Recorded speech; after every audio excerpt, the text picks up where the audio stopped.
Today I'm going to be talking about how I became a model in Japan. Now, before I get into it, I really just want to say that being a model is not all about how you look, because I am way too short to be a model and I still made it happen with some hard work. So, if you have a dream, you should definitely follow it. And before I get into the video, if you like me and you like my channel, please subscribe and turn on the notification bell. It really means a lot to me. So the next things I do in this story I will be telling you are basically all about building confidence. Confidence is very important when you are a model, because you really have to show that you're confident in front of a camera, because you can see it in your eyes when you feel insecure. So between the summer of grade 7 and 8, I started watching a lot of YouTube videos about modeling. And so it started really making me remember of that fantasy dream I had as a little girl to be a model. So after I started watching all these videos, I eventually told my parents that I wanted to be a model. And they told me that they actually had a friend whose daughter was taking some modeling classes called NWH modeling. So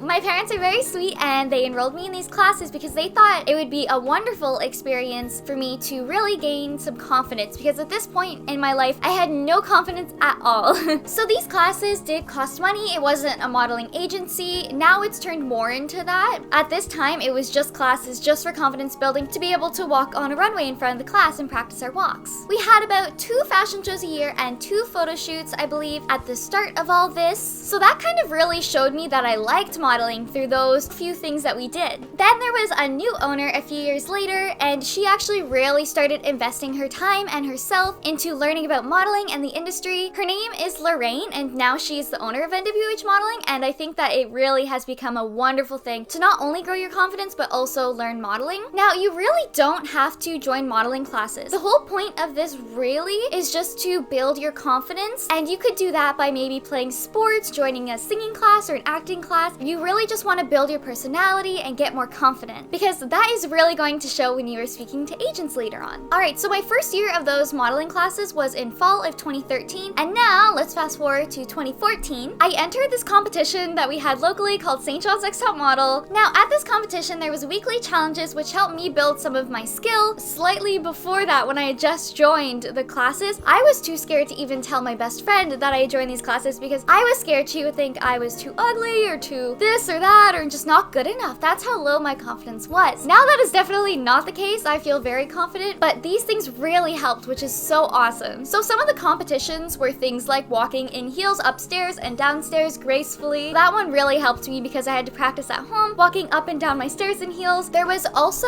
a public speaking competition, which really helped me get outside my shell. I discovered that I don't actually mind it so much. I did St. John's X Top Model for 3 years in a row, and the only mini competitions I ever won were the public speaking ones for my 2nd year and my 3rd year. This was really more of a mix of a pageant than a modeling competition, I would say. We were judged on things like if we wore different heels and if we changed our hairstyles and makeup. Hairstyle and makeup is important in modeling, but if you're going to castings, you don't do these fancy updos or anything, so it was just a fun thing for me. So around 2016, I really started thinking about doing modeling as an actual career after high school. I started out by going back to my natural hair color, which is this, and I started growing out my bangs and all my layers. I used to dye my hair a lot of fun colors, and I still really miss it. Part of me really wanting to be a model was that I was going to have to put more work into this to build my skill. So I started reaching out to photographers locally, and we would do TFPs, which is time for print. So we both put in our time into a photo shoot. I would do my own hair and makeup. Didn't get paid. This is all for free. And then we would both get photos out of it. So this helped me build my portfolio at the time, which really just helped me eventually grow and become more used to modeling. So I also did more fashion shows. There's a thing called AFW, which is Atlantic Fashion Week, and it's not the kind of fashion week you would think of when you think of New York Fashion Week. This is a very local thing that we do small. I didn't get paid for anything, so I went in, my first casting really ever, and I would audition for Atlantic Fashion Week. I did that a couple years in a row. At this point, NWH was doing more fashion shows too, so it helped me get out on the runway more. I was also working part-time after high school to save up money for moving away, because I was going to have to move to a bigger city. I live in a very small town, so if I wanted to make my dream come true, I would have to leave. Now this ended up helping me immensely later on, which I will talk about. So in grade 12, I fully dedicated myself to the idea that I want to become a model. And in grade 12 is the year that I attended 2 very important modeling competitions, important in the way that they really affected my life later on. I'm going to talk about those in a moment, but I just want to say first that in grade 12, dedicating myself really meant discipline. After school, I would come home and practice my walk, I would practice posing, and these things really help you get noticed later on. Even though I'm not a runway model per se, I got noticed because I had a nice walk. Whenever I would eat, I would watch videos about modeling, how-to kind of things,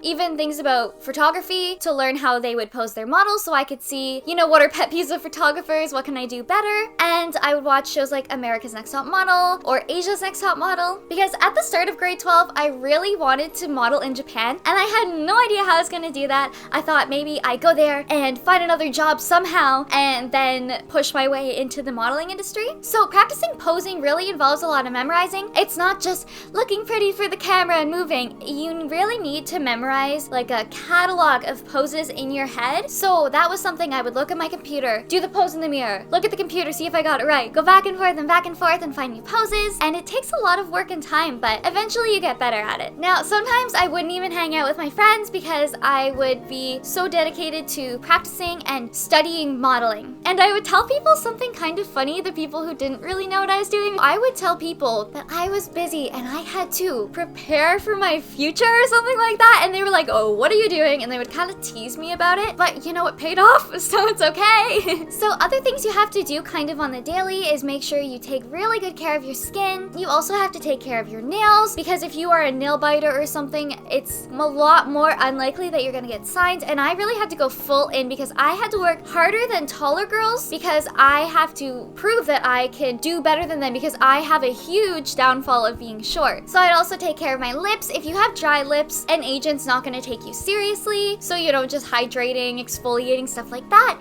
It's not too hard. And then taking care of your hair as well because you want to look healthy and nice. So I had to dye my hair quite a bit back to brown. And, you know, it cost a lot of money to get it done professionally, but it definitely was worth it because now, you know, I can actually work. Alright, so the first competition that I did that was very important that I talked about earlier is called ACTMA. It's Atlantic Canada's Top Model and Actor. Mouthful. ACTMA for short. So at this competition, you attend seminars and workshops, and you compete in a variety of acting and modeling competitions. And the ones who are judging this are agents. And the people who are teaching these seminars and workshops are ones who have experience in the industry. So there was 8 agents at this competition. One was from Milan and the others were from Canada and America. And throughout this competition, which is about a weekend long, they are scouting for new talent. So I just went into this for a learning experience, and I really just wanted to soak up as much information as I could. This competition cost money, by the way, and it's definitely not necessary, but it did really help.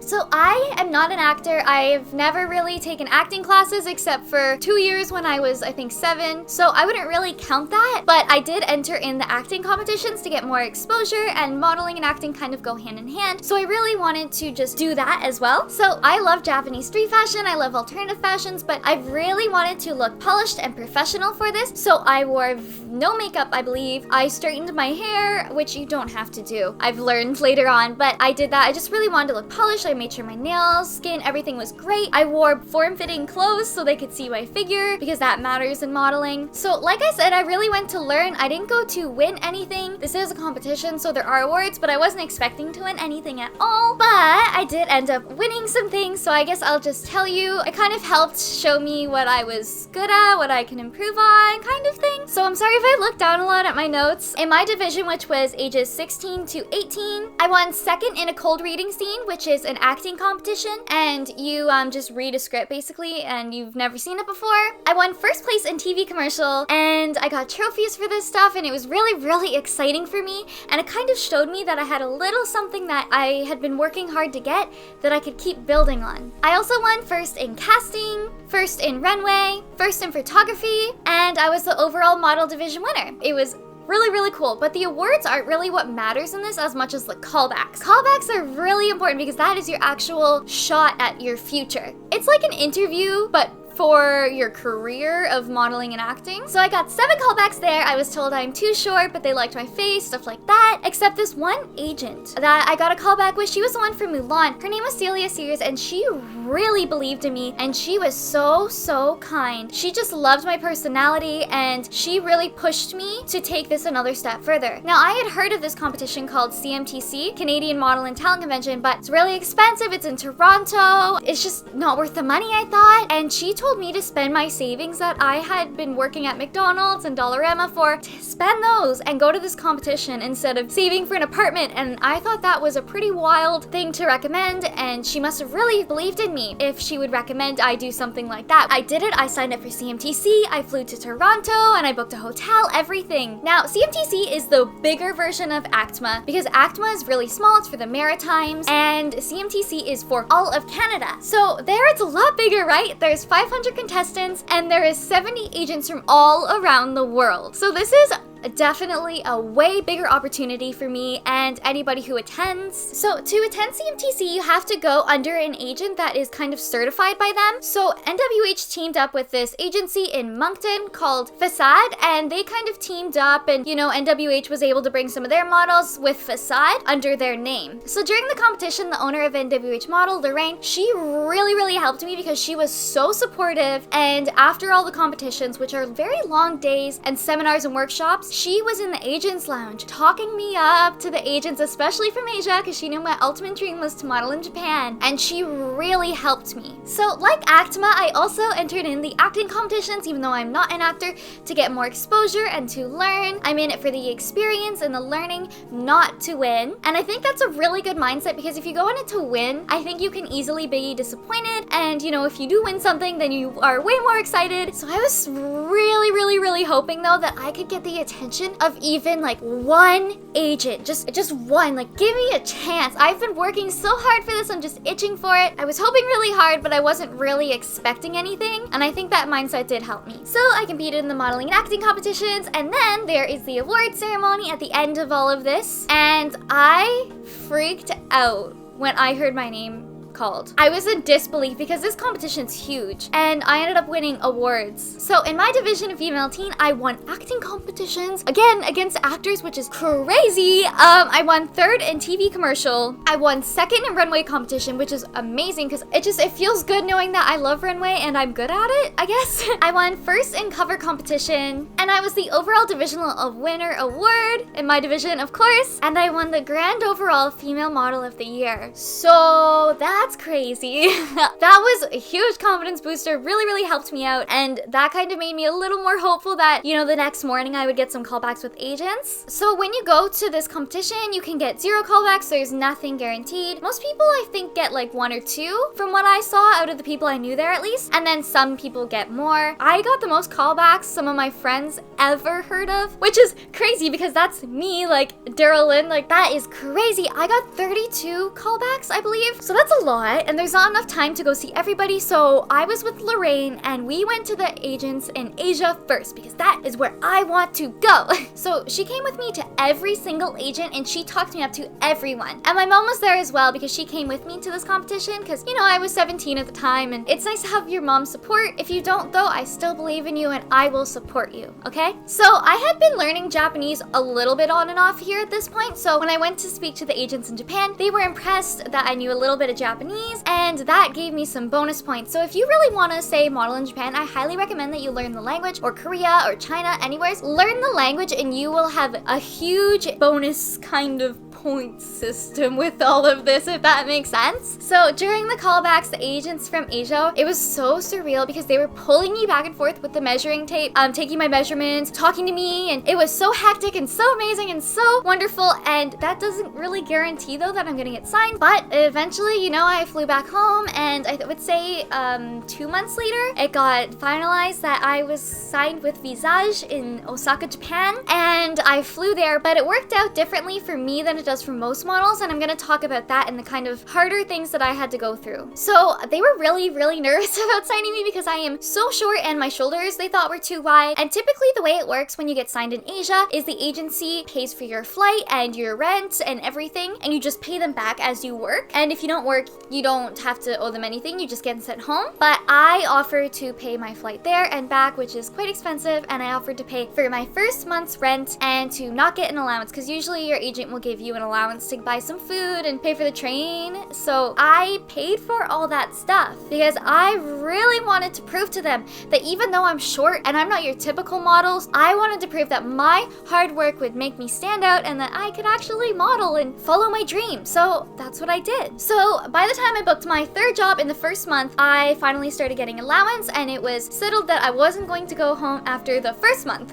You have to keep proving yourself constantly, I find, when you're modeling, because if you don't work, they just want to bring somebody else in. It's very competitive. So once I, found out that I was moving there, I was studying Japanese, I was practicing my posing. Once I got to Japan, I discovered that I was awful at posing, and the other models helped teach me a little bit on how to pose, and I studied them when I saw them at castings, and I practiced a lot at my apartment. So yeah, in the end, I booked enough jobs to stay, clients were liking me, and I kept working, and my dream came true. So moral of the story, work hard if you want to follow your dreams. I really think it makes you a happier person if you do, because I think when you're older, if you don't follow your dreams, you might just be kind of thinking, well, what if? I really think that you should go for it, even if it's not modeling. If you want to be a writer, if you want to be an entrepreneur, work hard and you can make your dreams come true. I really believe in you. Just remember to be confident and be yourself, and you will go far. Alright, well, that is the end of this video. I really hope that you enjoyed it. Thank you so much for watching, and I hope you have a wonderful day. Bye!